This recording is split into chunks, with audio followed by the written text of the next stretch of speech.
Hey there, all you dice goblins in the MrRipper family. It's your boy, Brian Von VA, back at it again to ask you a very simple question. Have you ever in your D&D campaign felt like you were backed against the wall, battered, bloodied, and bruised, ready to re-roll a character, and then suddenly a whisper, a glimmer of hope appeared, and you survived?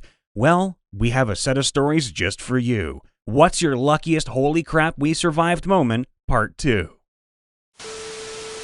Oh boy, I have a good one. So, our party of 5 was playing the Lost Mine of Phandelver campaign. Possible spoilers ahead, so watch out.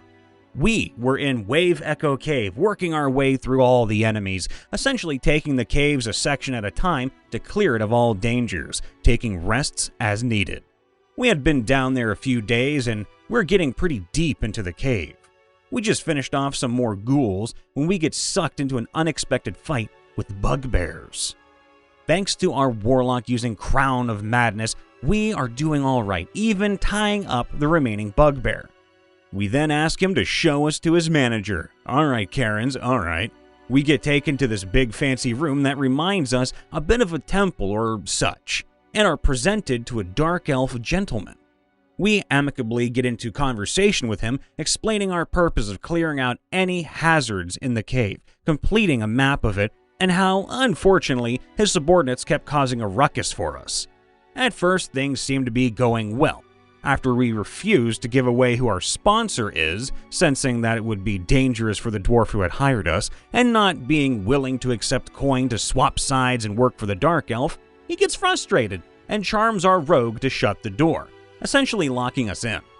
It was at this moment that we realized we had just willingly walked into the endgame boss fight without preparing or healing from the last 2 fights. Now, we have very little choice. It is too late to change our minds as several hidden enemies spring forth, including 4 spiders on the ceiling. Blech. Combat ensues, with it not going great right from the start. The spiders manage to shoot a web at our warlock, slowly hoisting her towards the ceiling. In an effort to save her, the rogue fires his bow at the spider's silk. Natural 1, it misses. The DM asks him to roll again to see what he hits. Again, natural 1. Rather than hitting the warlock, the arrow goes flying to the far side of the room, lodging into the emerald eye of an enormous idol carved into the wall. Then I joke, roll again, see if you can get 3 natural 1s and end the world. The DM says, hey, sure, why not? The rogue rolls, oh god, a 3rd natural 1. The DM describes as the entire room goes silent, watching as the weight of the arrow slowly causes the emerald eye to fall to the floor. Now, none of our party knows what this means, but the dark elf screams, "What have you done?" A second later, the wall shatters and the ceiling collapses, killing all the enemies in the room and knocking the warlock, rogue, and fighter unconscious. My cleric has 2 HP left, and the paladin has 4 HP. We play dead a few minutes as the 2 remaining bugbears from the next room over come to investigate, take a quick glance, and then get the heck out of there. My cleric and the paladin get our crew stable again, and then we all sit dumbfounded at the insane good or bad luck that allowed us to survive that surely deadly encounter. Slightly rigged campaign. My DM gave us some powerful, wondrous, and legendary wink-wink items at low level, like level 3 or 5. So there was this staff which acted as a key to a pit holding an old-ass, powerful-ass wizard in a hole in a dungeon, which I promptly plucked out, and then we conversed with the wizard. Little background. The campaign took place in a sort of adventurer's academy, and we realized that this wizard guy knew the principal of our school, Chet. We prayed to Chet or something, and he heard us and thanked us for letting him know where his enemy was, and as a reward, let us keep the staff. My character was the best fit to wield the staff of the Master Necromancer. That can't go well. So when we found a field of grass outside the academy, I attempted to attune to it. This act summoned 2 minotaurs or something similar, the first of which we killed as a group, before the second, almost, killed my 2 friends.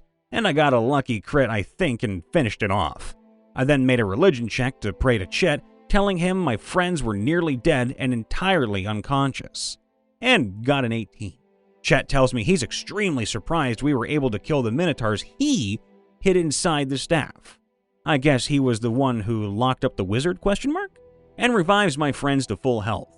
And that's how my party gained access to Finger of Death, True Resurrection, and a good few other spells we didn't need a spell slot to cast. Later, we even set off explosions similar to that of a kilogram of uranium, and we only survived because my friend was immune to fire and explosion damage, attuned to the staff, and resurrected us. Fun times. I forgot how we ended up party wiping, but man, was that campaign a blast while it lasted. I have a story like this as well.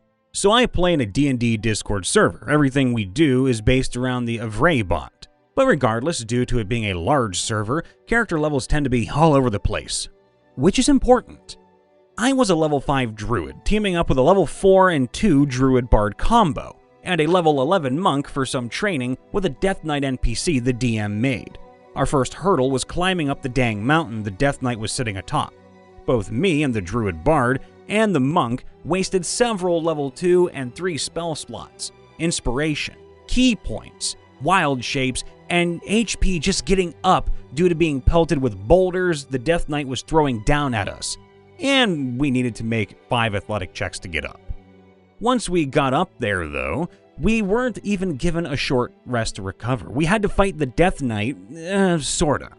What we needed to do was work together to land a hit on her, which we were basically just casting damage spells and attack rolls to try and hit past her 26 AC. We failed a few times, and the encounter changed from landing 1 hit on a Death Knight who wasn't fighting back to fighting 3 chuls at the same time. Remember, we already wasted several resources before, and a few more trying to hit the Death Knight. Needless to say, we were ill-prepared. A few rounds go by, and both me and the Druid Bard go down, and we start making death saves while the monk fights and tries to finish off all 3 chul herself, which she ends up killing 1, getting 1 really low, and all that. I make my death saves, Druid Bard fails all 3 and dies, and monk is at half HP with 2 chuls left, 1 low, 1 at full. By some stroke of luck, from the die and the DM's mercy, he rolled and had the Death Knight instantly kill the chul that had full HP, leaving the one the monk was focusing on. The chul's turn comes, and they grapple the monk, and decide to kamikaze off the mountain face to bring itself and the monk to death. Fortunately, the monk had slow fall, which allowed her to tank most of the damage she would have taken from a 200-foot fall. The Druid Bard did die, yes, but we later revived her at the cost of 2,000 gold split between me and the monk. If we hadn't been a bit lucky and the DM hadn't mercy on us, all 3 of us would have died. Or if the monk hadn't had slow fall, my druid would have been the only one left alive to tell the tale. I've got a back-to-back holy shit we survived moments, and I apologize for the long-windedness. Listen, I'm a long-winded person, I get it. For context, I, a rock gnome artificer, and our party consisting of a dragonborn paladin, a half-elf aquatic ranger, you never see one of those, and a lizard folk rogue, were on our way to the big bad evil guy's castle to rescue the dwarf who'd gathered us together at the start of our campaign. We were only level 2 at that point. As we were making our way through the woods, our DM informed us we were being followed by some creature who'd picked up our scent. We failed to shake our pursuer and rolled to see what was following us. We ready our ambush positions, and out from the bushes charges an owlbear straight for the Dragonborn. With a mighty slash from his longsword, the Dragonborn knocks the owlbear back 10 feet, launching it just out of striking distance. The rogue misses her melee sneak attack, while the ranger and I pelt 2 solid hits with our longbow and crossbow, respectively. With a lucky final roll, our Dragonborn cuts down the beast where it stands. Our DM informs us we just escaped a deadly encounter without a scratch, as this was most of the party's first campaign and had no idea how threatening an owlbear was to a ragtag group of second levels. That's the first one. The ranger then suggests we skin the owlbear, and with her as the hind legs, the rogue as the front legs, and I, sitting on top the rogue's head, control the mouth, pretend to be it, inducing fear to the potential hordes of goblins within the stronghold. There's no way this can go wrong. Later, we made it to the castle, successfully sneaking through and mapping the layout unnoticed.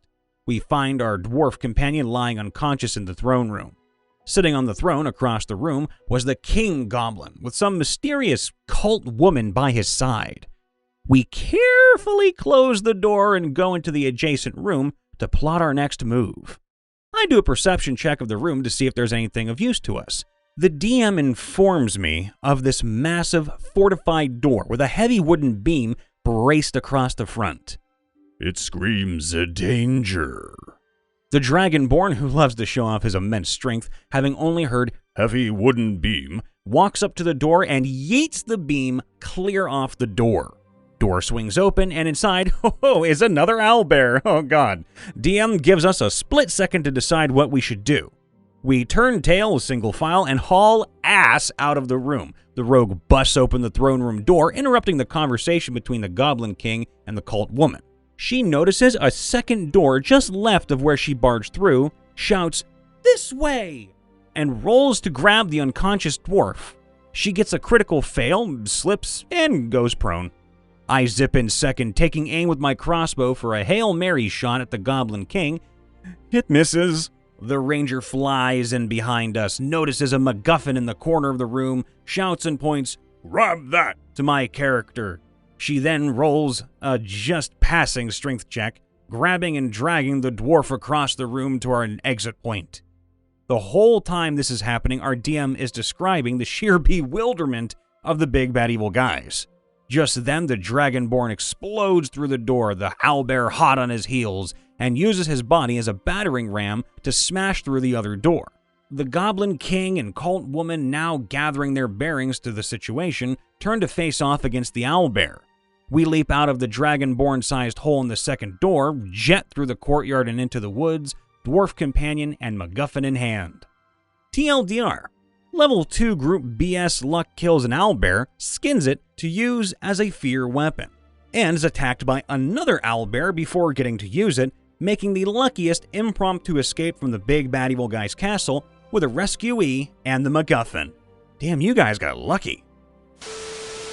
Hey everyone, Brian Von VA here, making sure to check in after the vid to make sure that you guys and gals out there, all you little dice gremlins, are staying happy and healthy as much as you possibly can. That means staying hydrated, well-fed, and making sure that your mental health is taken care of too, because hey look, mental health is important, okay? Now, make sure to leave a like, to subscribe, and to ring that bell for more content like what you just heard, and to get notified whenever we post or possibly go live on this channel. Though, if you want to catch us ultra live sometime, make sure to follow us over on Twitch, and if you'd like, you can go ahead and submit a story of your own on our subreddit r/MrRipper.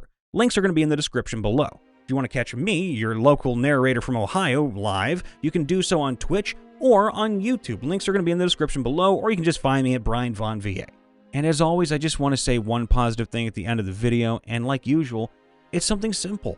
I just want everyone to know that doing your best, even though it might not be like up to someone else's standards or whatever, if it's your best, it's your best. And I'm proud of you for it. Don't worry about trying to do more than what you can do physically or mentally. Do what you can and do it with your whole heart. Put everything you can into whatever you're doing. Work, education, a relationship, friends, family, whatever it might be. Do what you can and keep improving. Just keep going. I believe in all of you, and I love every single one of you, and I'm grateful for all of you to be alive and awake every single day. So thank you. Have a good day, and we will see you next time. Bye for now.